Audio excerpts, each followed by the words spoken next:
প্রতি ভালোবাসা আর শ্রদ্ধা, আমরা যে ক্লাবকে ভালোবাসি তাই এসেছি, ওদের মতো 90 মিনিটের আগে মাঠ ছেড়ে পালাই না।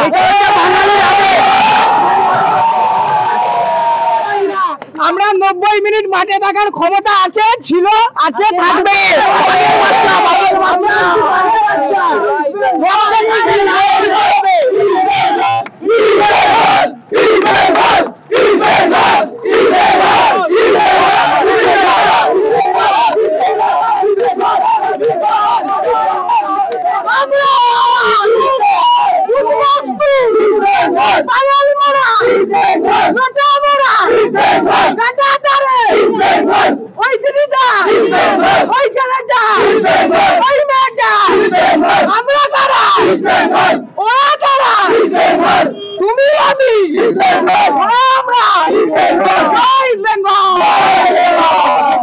আজ আমরা এসেছিলাম যুব ভারতীতে মৌসুমের প্রথম ডার্বি কভার করতে, এবং এটা কলকাতা লিগের ডার্বি, এবং এই ডার্বির বিশেষত্ব হচ্ছে এটা হচ্ছে কলকাতা লিগের 100তম বর্ষের ডার্বি।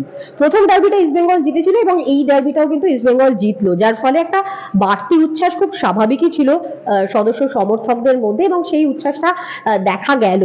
তবে এই যে ছবিটা আমরা দেখলাম একটু আগে, এটা দিয়ে কিন্তু আজকের গ্যালারির ছবি পরিষ্কার হয় না। তার কারণ আজকে অন্ততপক্ষে গত প্রায় 2 দশকে এরকম ডার্বি আমরা খুব একটা দেখিনি, যতটা ফাঁকা কলকাতা ডার্বির গ্যালারি এদিন দেখা গেল। তার একটা বড় কারণ ডেফিনেটলি আজকে ডার্বির সময় 3:15 সময় ডার্বি এবং এরকম একটা ওয়েদারে, সেটা ডেফিনেটলি একটা যেমন কারণ, ঠিক সেরকমই কিন্তু এবারে ডার্বিতে টিকিট বন্টন নিয়েও অনেক অভিযোগ ছিল। অফলাইন টিকিট ছিল না, অনলাইনে যে কজন বুক করতে পেরেছেন, এবং টিকিট ছাড়াও হয়েছিল দেরিতে। কাজেই সব মিলিয়ে ডার্বির যে আমেজ, সেই আমেজটা কিন্তু এদিন দেখতে পাইনি আমরা। যদিও এ ব্যাপারে আইএফএ সচিব অনির্বাণ দত্তকে জিজ্ঞেস করা হয়েছিল, যেহেতু এই ডার্বিটার আয়োজক আইএফএ, কলকাতা লিগের ডার্বি এটা, তিনি যদিও এটা খুব একটা রেকগনাইজ করতে চাইলেন না। তার বক্তব্য যে যথেষ্ট দর্শক এসেছিল মাঠে, এবং তার হিসেব বোঝে 25,000 দর্শক ডার্বিতে উপস্থিত ছিল। ওয়েল, এই সংখ্যাটাও খুব একটা ভালো নয়, এবং চোখে দেখে 25,000 মনেও হলো না। এনিওয়ে, যদি 25,000ও হয়ে থাকে, সেটা ডার্বির দর্শক সংখ্যা হিসেবে কম অবশ্যই, যদিও তিনি সেটা খুব একটা মানতে চাইছেন না। একই সঙ্গে টিকিট বন্টন নিয়ে যে সমস্যা, সেই নিয়েও তাকে প্রশ্ন করা হয়েছিল। সেক্ষেত্রেও তিনি বিষয়টাকে খুব একটা বড় কারণ এই ডার্বিতে লোক কম হওয়া সেরকমটা মনে করছেন না। কলকাতা লিগের ডার্বি হলো, এটা একটা স্পেশাল ফিলিং। মাঠেও মানুষ এসেছিল, মাঠ পরিপূর্ণ না হলেও প্রচুর মানুষ মাঠে ছিল। আর আমি দেখছিলাম ইউটিউবে প্যারালালি প্রচুর মানুষ ইউটিউবে খেলা দেখেছে, এবং টিভিতে আরও বেশি মানুষ দেখেছে। আমার মনে হয় এই খেলাটা সবাই আনন্দ পেয়েছে, এবং প্রত্যেকটা ডার্বি যেটা বিশেষত্ব হলো, একটা অন্য প্যাশন কাজ করে। সেই প্যাশনটা হয়তো এই খেলাতেও দেখলাম। দুটো টিমই চেষ্টা করেছে সম্পূর্ণভাবে ম্যাচটার জন্য জেতার। আর আমার মনে হয় একদল হেসে বাড়ি ফিরল, একদল হয়তো মন খারাপ নিয়ে ফিরল। কিন্তু আশা রাখবো যে চ্যাম্পিয়নশিপ রাউন্ডে আবার আরেকটা ডার্বি হবে, এবং তখন আরো অনেক বেশি মানুষ আসবে। কারণ রাইভালরিটাই তো বাংলার ফুটবলের সবকিছু, বা ভারতীয় ফুটবলে ইস্ট বেঙ্গল মোহনবাগান রাইভালরিটাই তো সব। তো এই রাইভালরিটাকে অনেকটা তাজ্য পদার্থ যোগাবে আজকের রেজাল্ট। কাউন্টার সেল আমরা রাখিনি, কারণ এত শর্ট টাইমে কাউন্টার সেল করাটা খুব ডিফিকাল্ট কাজ হতো, এবং ক্রাউডেড হলে পরে মুশকিল হতো। তাই আমরা অনলাইন রেখেছিলাম। আমরা ম্যানিফেস্ট পাওয়ার পরে টিকিট ছাপিয়ে আনতে, ম্যানিফেস্ট সাবমিট করে পারমিশন পেয়ে টিকিট ছাপিয়ে আনতে অনেকটা টাইম লেগে গেছিলো। তো সেই জন্য অনলাইনে রেখেছিলাম, যাতে যাদের টিকিট কাটার তারা অনলাইনে কাটতে পারবে। এবং ক্লাবদেরও আমরা একটা কোটা জানিয়েছিলাম, সেটাও খুব কম সময় দিতে পেরেছি। অবভিয়াসলি টিকিটের এই ডিলেটার জন্য একটা অসুবিধা তো হয়েছেই মানুষের টিকিট পেতে, তবে সব কিছু থেকেই তো শেখা যায়।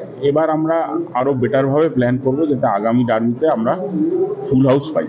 ম্যাচের দিকে যদি আমরা তাকাই, তাহলে এতক্ষণে স্কোর ডেফিনেটলি সবাই জেনে গেছেন যে 2-1 গোলে ইস্ট বেঙ্গল ম্যাচটা জিতেছে, এবং ম্যাচের প্রথমার্ধ কিন্তু গোল শূন্য ছিল। যদিও কিছুটা একপেশী ম্যাচ ছিল বলা যেতে পারে। ইস্ট বেঙ্গল একাধিক সুযোগ তৈরি করছিল প্রথমার্ধে, এবং সুযোগগুলো কাজে লাগাতে পারলে হয়তো গোলের ব্যবধান অনেকটা বাড়তেও পারতো ইস্ট বেঙ্গলের ফরে। বাট আলটিমেটলি গোল আসে দ্বিতীয়ার্ধে 51 মিনিটের মাথায়। পিভি বিষ্ণু প্রথমে গোল করে এগিয়ে দেন ইস্ট বেঙ্গলকে, এবং এরপর 65 মিনিটের মাথায় দ্বিতীয় গোল করেন জেসিন টিকে। অলমোস্ট জয় নিশ্চিতই করে ফেলে এই গোলটার পর ইস্ট বেঙ্গল বলা যেতেই পারে।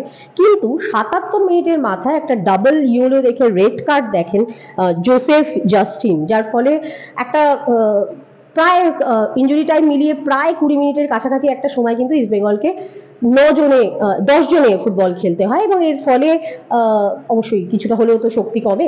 এবং এই সময় কিন্তু 96 ইঞ্জুরি টাইমে আর কি 96 মিনিটে একটা গোল মোহনবাগান শোধ করেন এবং গোলটি করেন সুহেল ভাটের গোলে একটা গোল শোধ করে মোহনবাগান ক্লাব এবং এর ফলে আলটিমেট ফলাফল হয় ২-১। এদিনের ম্যাচের পর যেটা খুব বড় প্রশ্ন অবশ্যই উঠে আসছে যে এবারের কলকাতা লিগে এই যে ৩টে ম্যাচ হলো তাতে মোহনবাগানের ফলাফল একেবারেই আশানুরূপ নয়। প্রথম দুটো ম্যাচ ড্র এবং এই ম্যাচে হার। আদৌ কোন জায়গায় যেতে পারবে মোহনবাগান, কতটা ফাইনাল রাউন্ড অব্দি অর্থাৎ গ্রুপ পর্বকে টপকাতে পারবে, সেটা নিয়ে এখন অনেকটাই প্রশ্ন উঠে গেছে, কারণ অনেকটাই নিচের দিকে চলে গেছে কিন্তু মোহনবাগান। সেইটা নিয়ে কোচ ডেগি কার্ডোজোকে জিজ্ঞেস করা হয়েছিল, যদিও তিনি বলছেন সেকেন্ড হাফে গোল হলেও সেকেন্ড হাফে দলের খেলা তার ভালো লেগেছে এবং অবশ্যই কোচ যেহেতু তিনি অবশ্যই বলছেন যে এখনো পর্যন্ত তিনি আশা রাখছেন কলকাতা লিগে ভালো কিছু করার ব্যাপারে। Even though we drew two games and we lost today's game, we have to come back now. The players have to think. We have to make decisions. I feel we have to play like the way we played in the second half, and we have to come back strong. We cannot relax now. We have to be on our toes and get back in the winning streak. पर second half में ही तो goals हुए सबके सब। आप कह रहे हो कि सेकंड हाफ में जैसे खेला टीम, सेकंड हाफ में ही तो गोल कंसीड किया टीम ने। Sorry? सेकंड हाफ में ही तो गोल कंसीड किया टीम ने। तो आपने अभी बोला ना कि सेकंड हाफ में हम लोगों ने जैसे खेला वैसे ही खेलना चाहिए। हमारा प्लान था, we had a good plan, because we knew that opponents were using the flanks, which we wanted to close the flanks. It was our mistake. It's not that East Bengal created those chances. It was our fault. Our goalkeeper could have done better. Especially in the second goal, जो हम clear कर सकते थे ball, he had passed the ball to Saurav. Where it's not that it was they who created the moves.